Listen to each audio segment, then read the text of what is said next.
Hello दोस्तों, Umakant Yadav sir GS classes के इस ऑनलाइन वेब पोर्टल पे आपका बहुत बहुत स्वागत है। आज के सेशन में हम लोग भारतीय संविधान एवं राज्य व्यवस्था में भाग 3 जो मौलिक अधिकार प्रदान किए गए हैं, हमने बताया था कि हम लोगों को 6 प्रकार के अधिकार प्रदान किए गए हैं।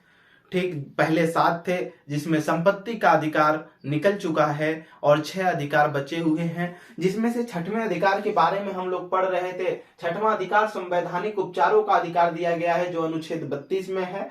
ठीक, जिसमें हम लोगों ने पिछले समय में हमने बताया था अनुच्छेद 32 के तहत हमारे संविधान में मौलिक अधिकारों को बचाने के लिए सुप्रीम कोर्ट, हाई कोर्ट 5 प्रकार की रीट जारी करते हैं, जिसमें से हम लोग 2 रीट, बंदी प्रत्यक्षीकरण और दूसरा जो था परमादेश, इन दोनों रीटों को पढ़ चुके हैं। आज हम तीसरी रीट के बारे में पढ़ेंगे। तीसरी रीट जो है प्रतिषेध है, प्रोहिबिशन, जिसको किसी भी चीज को रोकता है, मनाही करता है।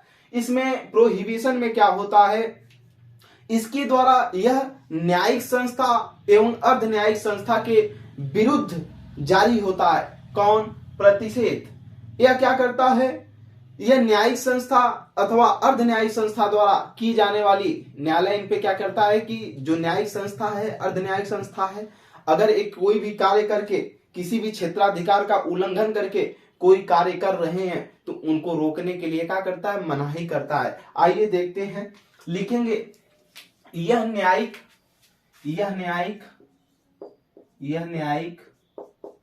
एवं अर्ध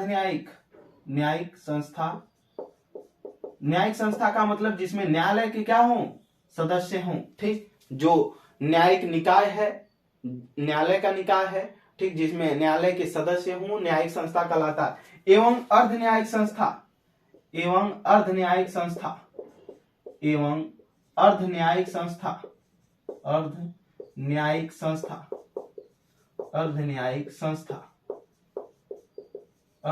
संस्था जिसमें न्यायालय के सदस्य न हो। इसमें क्या हो, न्यायालय के सदस्य नहीं रहते, इसमें प्रशासक रहते हैं। ठीक, अभी हम नीचे उनकी पूरे दोनों संस्थाओं के बारे में जान लेंगे। यह न्यायिक संस्था एवं अर्ध न्यायिक संस्था के विरुद्ध जारी होता है, के विरुद्ध जारी होता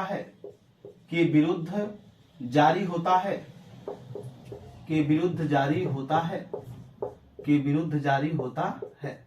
नोट करेंगे, के विरुद्ध जारी होता है। ठीक, लिखेंगे इसके द्वारा न्यायालय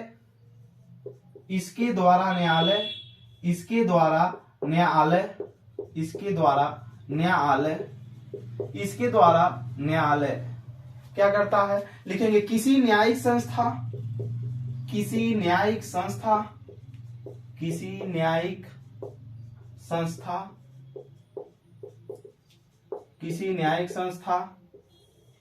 फिर लिखेंगे या अर्ध न्यायिक संस्था,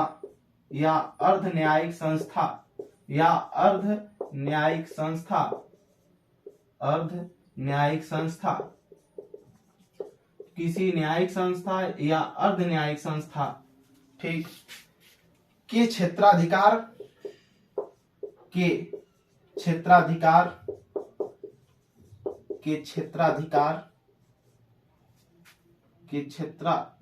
लिखेंगे, के क्षेत्राधिकार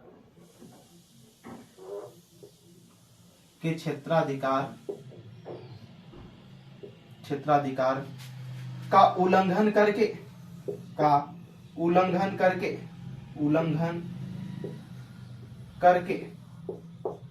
क्षेत्राधिकार का उल्लंघन करके अर्ध न्यायिक संस्था क्षेत्राधिकार का उल्लंघन करके की जाने वाली कार्यवाही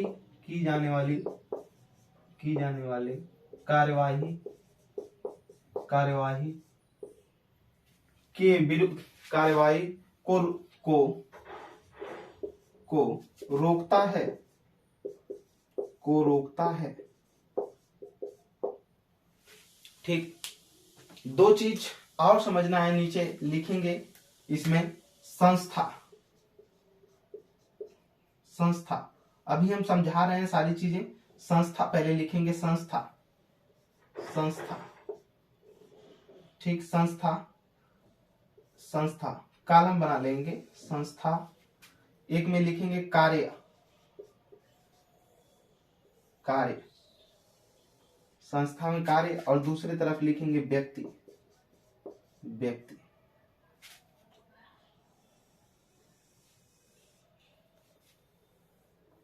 व्यक्ति, ठीक।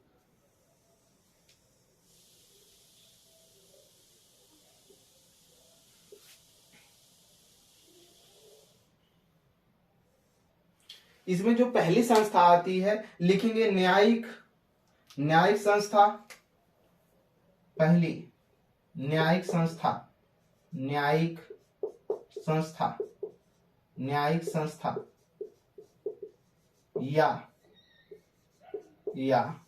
या इसी को लिखेंगे न्यायिक निकाय, न्यायिक निकाय, निकाय, ठीक।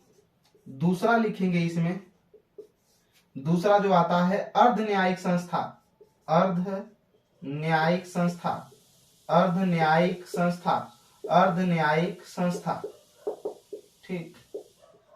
दूसरा क्या हो गया? अर्ध न्यायिक संस्था। इनका कार्य जो होता है, कार्य लिखेंगे, इनका क्या होता है? जो न्यायिक है, न्याय देने का ही कार्य इनका भी होता है, और इनका भी कार्य न्यायिक ही होता है, न्याय देने का ही कार्य करते हैं, ठीक। अब आगे दोनों को देखेंगे, इसमें व्यक्ति कौन कौन से होते हैं। तो न्यायिक संस्था में जो व्यक्ति होते हैं लिखेंगे इसमें न्यायिक ही होते हैं, न्यायिक, कोष्टक में लिख लेंगे न्यायालय के सदस्य, न्यायालय के सदस्य, के सदस्य, इसमें न्यायालय के सदस्य होते हैं। अर्ध न्यायिक वाले में लिखेंगे गैर न्यायिक, गैर न्यायिक, इसमें गैर न्यायिक व्यक्ति होते हैं, कोष्टक में लिख लेंगे प्रशासक, प्रशासक, ठीक। और न्यायालय के सदस्य नहीं होते, न्यायालय के सदस्य नहीं होते हैं, के सदस्य नहीं होते हैं, नहीं होते हैं, नहीं होते हैं, ठीक। एग्जाम्पल के रूप में गैर न्यायिक संस्था में अगर देखेंगे तो गैर न्यायिक संस्था में एग्जाम्पल के रूप में जो संस्थाएं निकल करके बाहर आती हैं वो हैं जैसे कैट, ठीक। 1985 में इस संस्थान का गठन किया गया था। इसमें जो है जिन कर्मचारियों को न्यायालय में किसी भी मामले को लेकर के सुनवाई के मामले में बहुत लंबा समय लगता है, इसी को एक बहुत जल्दी उस समस्याओं को सुलझा देते हैं। लेकिन जो भी सीमा होती है जैसे कोर्ट में होता है, सारा कुछ प्रारूप इसमें भी होता है, ठीक। कैट, इसी प्रकार एक संस्था है सैट, इसी प्रकार पर्यावरण के सभी मामलों को न्यायालय के भार को कम करने के लिए एनजीटी का भी गठन किया गया है, गृह हरित प्राधिकरण जो है, न्यायिक हरित प्राधिकरण जो है एनजीटी, ठीक। तो इस प्रकार की संस्थाएं गैर न्यायिक हैं, और न्यायालय जो हाई कोर्ट, सुप्रीम कोर्ट है, ठीक। और सबसे निचला जो कोर्ट आता है वो सिविल कोर्ट, डिस्ट्रिक्ट कोर्ट आता है। प्रतिषेध, प्रतिषेध क्या है? अनुच्छेद 32 के तहत जो तीसरी रीट जारी होती है वो प्रतिषेध प्रोहिबिशन है। हमने बताया यह न्यायिक संस्था एवं अर्ध न्यायिक संस्था। न्यायिक संस्था क्या है? जिसमें कार्य न्यायिक का ही, न्याय का ही होता है, न्यायिक संस्था में न्यायालय के सदस्य होते हैं। अर्ध न्यायिक संस्था क्या है? अर्ध न्यायिक संस्था में भी न्याय का ही कार्य होता है, इसमें गैर न्यायिक व्यक्ति होते हैं, जिसमें कौन होते हैं? प्रशासक होते हैं। कौन होते हैं? प्रशासक। हमने क्या बताया? प्रशासक होते हैं, इसमें न्यायालय के सदस्य नहीं होते हैं। नीचे हमने लिखा न्यायालय के सदस्य इसमें नहीं होते हैं, ठीक। यह न्यायिक संस्था और अर्ध न्यायिक संस्था के विरुद्ध जारी की जाती है। कब जारी की जाती है? इसके द्वारा न्यायालय कब जारी करता है? इसके द्वारा न्यायालय तब जारी करता है जब कोई भी न्यायिक संस्था या अर्ध न्यायिक संस्था अपने क्षेत्राधिकार का क्या करती है? उल्लंघन करती है। यानी उसका जो क्षेत्र है उस क्षेत्र के अधिकार के अलावा कहीं और जाकर के कोई कार्य कर रही है तो उसको ये क्या करता है? रोकता है, ठीक। जैसे माना दो व्यक्ति हैं ए और बी, ठीक। माना दो व्यक्ति हैं, ठीक, ए और बी, दोनों एक साथ दिल्ली में रहते हैं। कहां रहते हैं? दिल्ली में। उदाहरण के रूप में समझिएगा, दो व्यक्ति हैं ए और बी, दोनों दिल्ली में रहते हैं, ठीक। ए ने बी को कुछ कर दिया और बी ने ए के ऊपर कार्रवाई करने के लिए, बी के चाचा चेन्नई में रहते हैं, मान लेते हैं बी के जो चाचा हैं वो सी है, ठीक, इसके चाचा हैं, ये चेन्नई में जज हैं, ठीक, चेन्नई में जज हैं, चेन्नई हाई कोर्ट के, ठीक। अब ए ने जब बी को कुछ किया तो बी अब क्या किया, ए के ऊपर कार्रवाई करने के लिए अपने चाचा सी से, जो चेन्नई में जज हैं, उनसे कार्रवाई करवा दिया कि हमारे मौलिक अधिकार को हनन कर रहा है, ठीक। अब उसके चाचा चेन्नई से ही इसके खिलाफ, ए के खिलाफ रिट जारी कर दिए, लेकिन ये दोनों रहते कहां हैं, दिल्ली में, और ये अधिकार क्षेत्र किसका है, दिल्ली हाई कोर्ट का। तो इसमें चेन्नई हाई कोर्ट से जो रिट जारी की गई वो रिट इस पर काम नहीं करेगी। तो ए को जब ये बात पता चली कि बी इसके ऊपर अपने चाचा से चेन्नई हाई कोर्ट से रिट जारी कर दिया है, तो उसने एक वकील को पकड़ा जो कि एक जॉली एडवोकेट था, जिसको कुछ ज्यादा पता नहीं था, उसने मुकदमा इसके खिलाफ करवा दिया। लेकिन कुछ समय बीतने के बाद जब ए को सजा होने की बात आई तो फिर ए ने दूसरे एडवोकेट को पकड़ा, तो उस एडवोकेट ने कहा कि इसमें कुछ ऐसी बात ही नहीं है, जब प्रतिषेध है, प्रतिषेध का आपके ऊपर ऐसी कार्रवाई है और उत्प्रेषण इसी के बाद हम पढ़ेंगे, जब वो दोनों चीज है तो आपको परेशान होने की जरूरत नहीं है। उसने क्या किया, जो ए है इसको उत्प्रेषण के माध्यम से, सॉरी प्रतिषेध के माध्यम से बचा लिया। प्रतिषेध, उसने बताया कि जो चेन्नई हाई कोर्ट है उसका अधिकार क्षेत्र दिल्ली तक आता ही नहीं है, क्योंकि यहाँ पर दिल्ली हाई कोर्ट का अधिकार क्षेत्र है। अगर दिल्ली हाई कोर्ट इसके ऊपर कोई भी कार्य, कोई भी अगर इस तरह से मुकदमा चलाता है तो माना जाएगा कि वो सही है, ठीक। इसलिए इसको खारिज कर दिया गया और ये पूरी तरह से सुरक्षित बच गए। तो वही चीज है, जहां जिसका क्षेत्राधिकार है, अगर उस क्षेत्राधिकार का, इसमें वही कहा जा रहा है, क्षेत्राधिकार का उल्लंघन करके अगर कोई कार्यवाही करती है, चाहे वो न्यायिक संस्था हो चाहे गैर न्यायिक संस्था हो, अगर ऐसा कोई कार्य करती है तो क्या किया जाएगा, उसको प्रतिषेध, उसको मनाही करता है न्यायालय, उसको रोक दिया जाएगा, उसको रोका जाएगा। ऐसा नहीं कर सकते। कोई भी दायरा है, अगर उसके दायरे के सीमित में अगर वो है तो ठीक है, अगर उसके खिलाफ कोई कार्रवाई करती है, चाहे वो न्यायिक संस्था हो गैर न्यायिक संस्था हो, उसको रोकने का पूरा अधिकार है अनुच्छेद 32 के तहत तीसरी रीट में, ठीक, प्रतिषेध। तो ये रहा, ठीक। आशा है कि आपको समझ में आया होगा। अगली रीट हम पढ़ेंगे, चलिए अगली रीट हम देखेंगे, इसमें जो आता है उत्प्रेषण, ठीक, उत्प्रेषण, सर्टिरेरियो,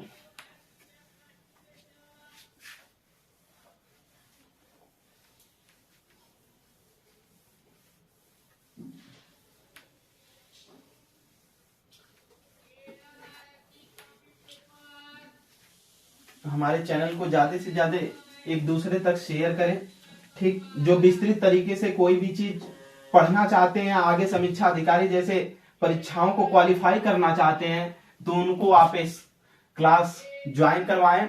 और आगे पीसीएस, समीक्षा अधिकारी जैसे बड़े एग्जाम 2023 में संपन्न होने वाले हैं, उनके लिए आप इस चीज को ज्यादा से ज्यादा पहुंचाइए लिंक को, और नोट्स जो ग्रुप में दिए जाते हैं, जो क्वेश्चन पेपर दिए जाते हैं, उनको भी ये बताते रहिए। आगे की तरफ इसमें हम देखेंगे, लिखिएगा, चौथा जो रीट जारी किया जाता है वो है उत्प्रेषण। क्या है, उत्प्रेषण, उत्प्रेषण, ठीक, क्या है उत्प्रेषण। इंग्लिश में इसको हम बोलते हैं उत्प्रेषण को सेरेरियो। थोड़ा सा इंग्लिश की मीनिंग लिखिएगा आप सही, सर्टियो ररी, ठीक, RORI,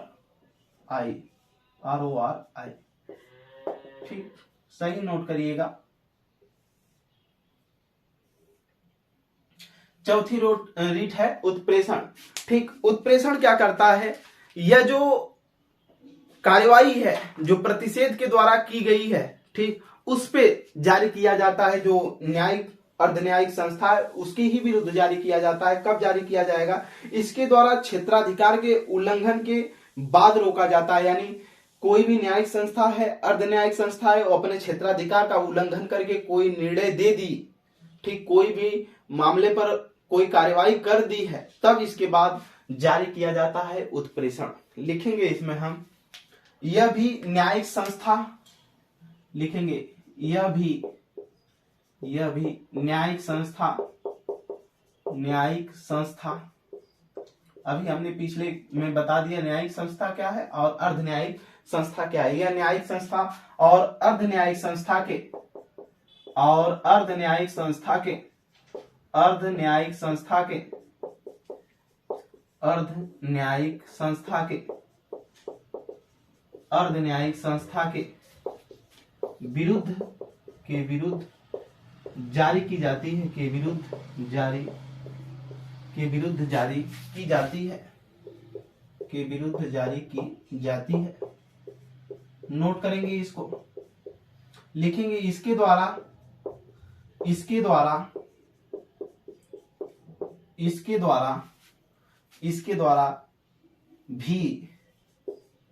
द्वारा भी क्षेत्राधिकार के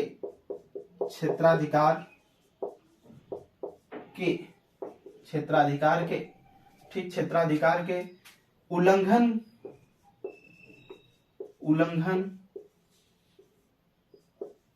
करके करने वाले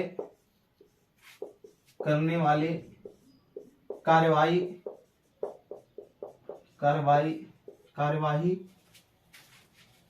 के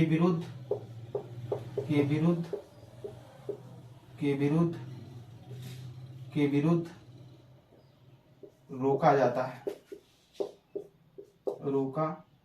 है। यानी अपने क्षेत्राधिकार का कोई भी न्यायिक संस्था है, अर्ध न्यायिक संस्था है, ठीक, उसके विरुद्ध जारी होता है। और जब ये न्यायिक संस्था और अर्ध न्यायिक संस्था अगर अपने क्षेत्राधिकार का उल्लंघन करके क्या करती हैं, कोई कार्यवाही कर देती हैं, तो उस कार्यवाही के विरुद्ध क्या किया जाता है, उसको रोका जाता है। ठीक, कि ऐसा कार्यवाही वो ना करे। जैसे हमने बताया कि अभी दिल्ली हाई कोर्ट में बी और ए रह रहे हैं, यानी दिल्ली में रह रहे हैं तो ये दिल्ली हाईकोर्ट का क्षेत्राधिकार है, और उसके चाचा सी चेन्नई में रह रहे हैं तो चेन्नई हाईकोर्ट का जो अधिकार क्षेत्र है वो चेन्नई हाईकोर्ट का अधिकार के क्षेत्र, वहां से कोई भी ऐसी रीट इधर के लिए जारी नहीं करवा सकते जो दिल्ली हाईकोर्ट के क्षेत्राधिकार में आता। ठीक, इसलिए ये बचता है, ठीक, जो हमने उदाहरण के रूप में पिछले समय में बताया है। तो उत्प्रेषण अनुच्छेद 32 के तहत जो उस उत्प्रेषण आता है यह बताता कि यह भी एक न्यायिक और अर्ध न्यायिक संस्था के ही विरुद्ध जारी होता है। ठीक, इसके द्वारा भी क्षेत्राधिकार के उल्लंघन करने वाले जो कार्यवाही होती है, यानी क्षेत्राधिकार का उल्लंघन करके अपने क्षेत्र से बाहर जाकर के कोई भी न्यायिक संस्था या अर्ध न्यायिक संस्था कोई भी निर्णय देती है तो उसको क्या किया जाएगा, रोका जाएगा। ठीक, चलिए आगे की तरफ नोट करेंगे। इसमें अगर हमसे पूछा जाता है कि उत्प्रेषण और प्रतिषेध में अंतर क्या, ठीक, उत्प्रेषण और प्रतिषेध, इसके पहले जो हेडिंग हमने पढ़ा तो उसमें अंतर क्या। तो जो उत्प्रेषण है इसमें कोई भी कार्यवाही होने के बाद उत्प्रेषण जारी किया जाता है। ठीक, और जो प्रतिषेध है वो कार्यवाही जब हो रही है न्यायालय में तभी उसको रोका जाता है। यानी कोई भी न्यायिक संस्था या अर्ध न्यायिक संस्था अपने क्षेत्राधिकार के खिलाफ जा रही है तभी उसको प्रतिषेध जारी करके मनाही कर दी जाती है कि आप अपने क्षेत्राधिकार के बाहर जाकर के कोई भी उल्लंघन वाला कार्य नहीं करेंगे। ठीक, उत्प्रेषण कब जारी किया जाता है, जब कोई वो क्षेत्राधिकार से बाहर निकल करके कोई भी निर्णय दे दिया है उसके बाद उत्प्रेषण जारी किया जाता है। ठीक, अगली हेडिंग को हम देखेंगे, आता है अधिकार परीक्षा। ठीक, तीसरी हेडिंग आती है अधिकार परीक्षा, चौथे के बाद लास्ट है जो है पांचवा रीट आती है जिसका नाम है अधिकार परीक्षा। नोट करेंगे अधिकार परीक्षा, अधिकार परीक्षा, अधिकार परीक्षा।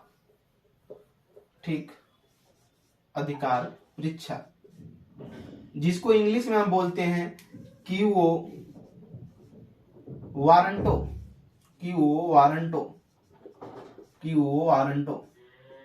ठीक, क्यूओ वारंटो ये अधिकार परीक्षा आता है। ठीक, यह इसका भी काम वही है। ठीक, काम क्या है, यह जो लोक पद है, ठीक, ये लोक पद से जो संबंधित लोग हैं यानी गवर्नमेंट जॉब में हैं उनके विरुद्ध कार्यवाही करने का काम की जाती है। इसे पूछा जाता है वैध, अगर आप गवर्नमेंट जॉब में हैं क्या आपके पास उसका प्रूफ है कि आप हैं, उस काबिल हैं कि कर रहे हैं। ठीक, तो लिखेंगे इसका संबंध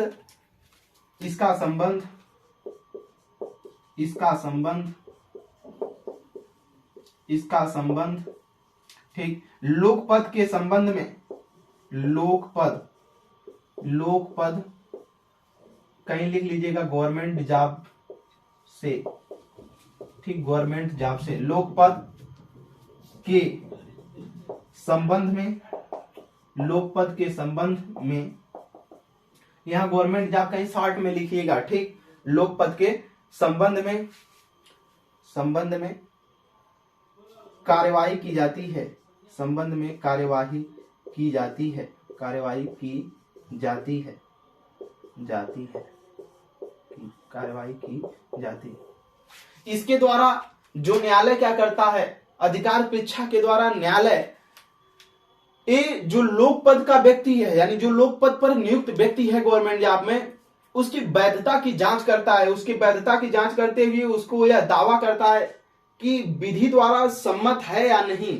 आपकी अगर नियुक्ति जो है वो विधि द्वारा सम्मत है या नहीं है, आप जो कार्य कर रहे हैं गवर्नमेंट जॉब में होकर के आप विधि द्वारा सम्मत हैं या नहीं, ठीक।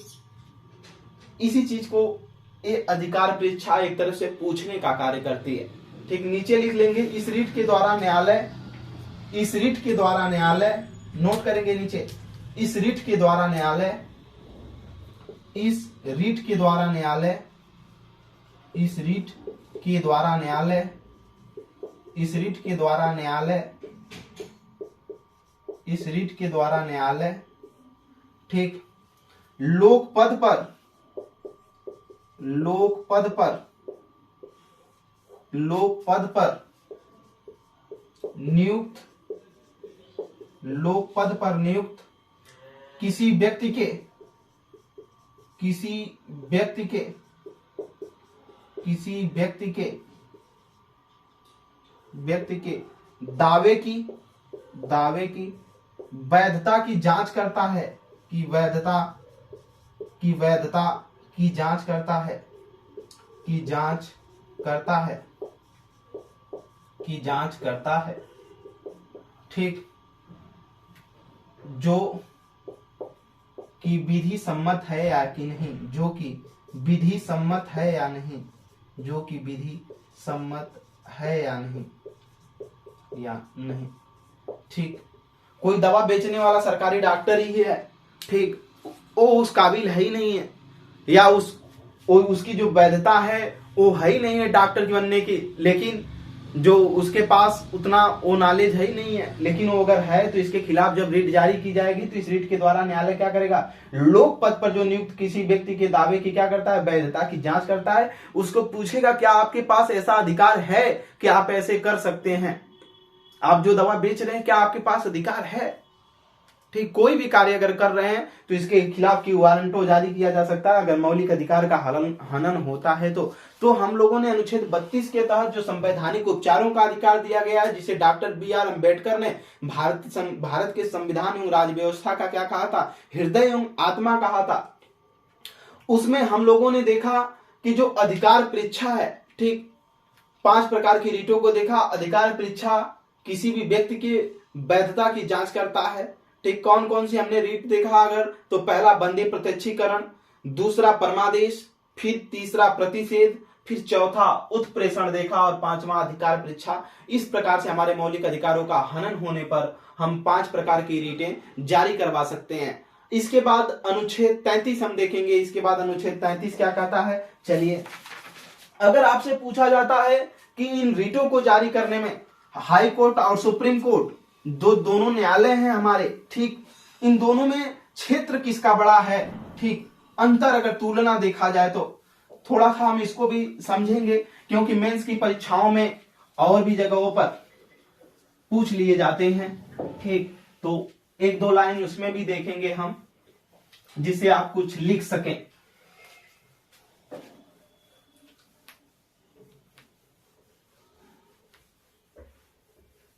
ठीक, हेडिंग एक तरफ से दे लीजिए, सुप्रीम कोर्ट और हाई कोर्ट, और हाई कोर्ट के, हाई कोर्ट के रीट में में, रिट क्षेत्राधिकार में लिखेंगे, रिट क्षेत्राधिकार में, रिट क्षेत्राधिकार में तुलना, रिट क्षेत्राधिकार में तुलना, क्षेत्राधिकार में तुलना, में तुलना, रिट क्षेत्राधिकार में तुलना। सुप्रीम कोर्ट और हाई कोर्ट के रिट क्षेत्राधिकार में क्या तुलना। इसमें जो हमने बताया कि सुप्रीम कोर्ट है ये जो रिट जारी करता है आर्टिकल किसके तहत, 32 के तहत, ठीक। और हाई कोर्ट जो रिट जारी करता है आपके मौलिक अधिकार हनन होने पर, वो आर्टिकल किसके तहत जारी करता है, 226 के तहत। किसके तहत, 226 के तहत, नोट करेंगे 226, ठीक। सुप्रीम कोर्ट तभी अपनी रिट को जारी करता है, दोनों के क्षेत्र में सुप्रीम कोर्ट पहले बड़ा ही है, क्योंकि पहले सबसे डिस्ट्रिक्ट कोर्ट आता है, डिस्ट्रिक्ट कोर्ट के बाद इसके बाद हाई कोर्ट आता है, ठीक। हाई कोर्ट के बाद जो आता है ये आता है कौन, सुप्रीम कोर्ट, ठीक। अब हाई कोर्ट इस तरह से, सुप्रीम कोर्ट सर्वोच्च न्यायालय है, ऊंचे पर है, लेकिन सुप्रीम कोर्ट अनुच्छेद 32 मौलिक अधिकारों के हनन होने पर ही, ये फंडामेंटल राइट जो मौलिक अधिकार है इसके हनन होने पर ही रिट जारी करेगा, ठीक। क्या करेगा, तभी रिट जारी करेगा। लेकिन हाई कोर्ट जो है इसका जो क्षेत्राधिकार है ये आर्टिकल 226 के तहत जो रिट जारी करता है, ये फंडामेंटल राइट के साथ साथ अन्य अधिकार जो है, अन्य अधिकार जो क्षेत्र हैं, अन्य अधिकार हैं, इन अधिकार के खिलाफ, मौलिक अधिकार के साथ साथ अन्य अधिकारों के भी खिलाफ क्या करता है, रिट जारी करता है। इसीलिए हाई कोर्ट का जो क्षेत्र होता है ये क्या हो जाता है, व्यापक हो जाता है, ठीक। व्यापक स्तर हो जाता है, इसका जो क्षेत्र होता है वो व्यापक स्तर का हो जाता है। और हाई कोर्ट रिट के मामले में क्या हो जाता है, बड़ा स्थान रखने लगता है इसकी तुलना में, किसकी तुलना में, सुप्रीम कोर्ट की तुलना में। बात समझ में आई। तो आप इसको बहुत आसान भाषा में बता सकते हैं कि सुप्रीम कोर्ट आर्टिकल 32 के तहत एवं हाई कोर्ट आर्टिकल 226 के तहत मौलिक अधिकार को हनन होने पर 5 प्रकार की रिट जारी करते हैं, फिर कह सकते हैं। लेकिन जो सुप्रीम कोर्ट है ये मौलिक अधिकार के हनन होने पर ही मतलब रिट जारी करता है 5 प्रकार की, कितने प्रकार की, 5 प्रकार की रिट जारी करता है, ठीक। 5 प्रकार की रिट जारी करता है। लेकिन जो सुप्रीम कोर्ट है ये रिट कब जारी करेगा, फंडामेंटल मौलिक अधिकार हनन होने पर। लेकिन हाई कोर्ट मौलिक अधिकार, फंडामेंटल राइट तथा अन्य अधिकार, अदर जो राइट है उनके भी हनन होने पर क्या करता है, रिट जारी करता है। इसीलिए हाई कोर्ट का जो स्तर है, क्षेत्र है, ये व्यापक स्तर हो जाता है सुप्रीम कोर्ट के बदले में। तो हाई कोर्ट का स्तर व्यापक होने के कारण ही इसको क्षेत्राधिकार जो दिया गया है रिट का, उसकी तुलना में इसको बड़ा माना जाता है, ठीक। तो अगला आर्टिकल हम लोग देखेंगे अनुच्छेद 33। क्या, अनुच्छेद 33, ठीक। अनुच्छेद 33, अनुच्छेद 33। चलिए फिर मिलते हैं अगली कक्षाओं में आपसे। आज के लिए इतना ही। Umakant Yadav sir GS classes में जुड़ने के लिए आपका बहुत बहुत धन्यवाद। हमारे चैनल को ज्यादा से ज्यादा एक दूसरे तक शेयर करें, ठीक। लाइक भी करते रहें। धन्यवाद।